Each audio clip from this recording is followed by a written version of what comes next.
As Jesus explains in today's Gospel, God expects us to extend the same mercy to others that God shows to us. In other words, our forgiveness must know no bounds.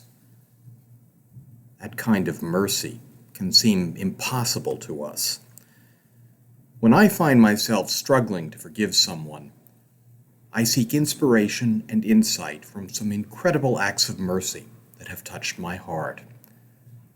Let me offer 3 examples. The first comes from the 2013 movie Philomena, based on a true story. As a teenager in Ireland in the 1950s, Philomena Lee was forced to give up her infant son to some nuns who put the child up for adoption. Decades later, when Philomena and journalist Martin Sixsmith attempt to find her son, they discover that he has died. At that point, Philomena and Martin go to the convent where her son was taken from her. In the movie's climactic scene, they come face to face with an elderly nun who had been especially cruel to her. Philomena tells the old nun, "I want you to know that I forgive you." Martin, dumbfounded, says to Philomena, "You forgive her just like that?" Philomena replies, "Not just like that. That's hard. That's hard for me.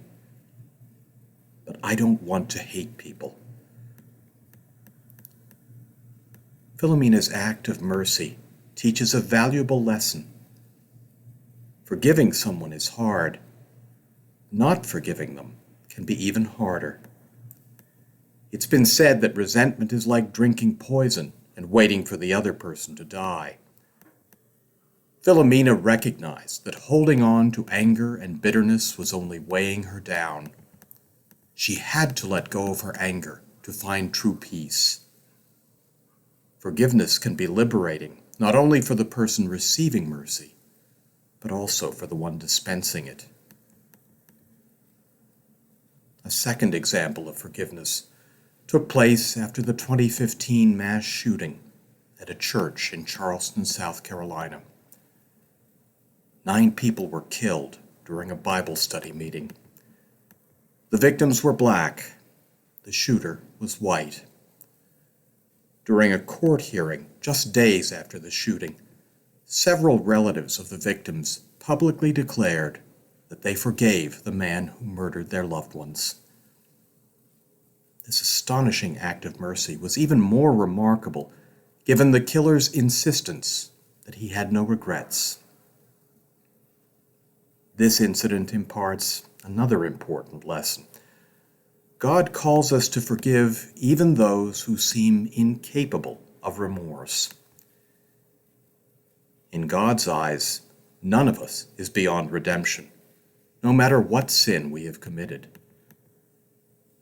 Just as God never gives up on us, we must never give up on each other.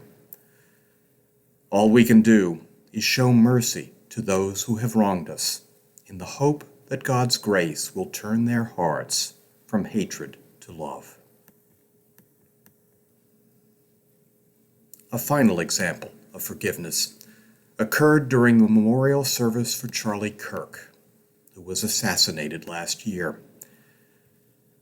Virtually every speaker at the service called for vengeance against Kirk's killer and anyone who opposed his political agenda.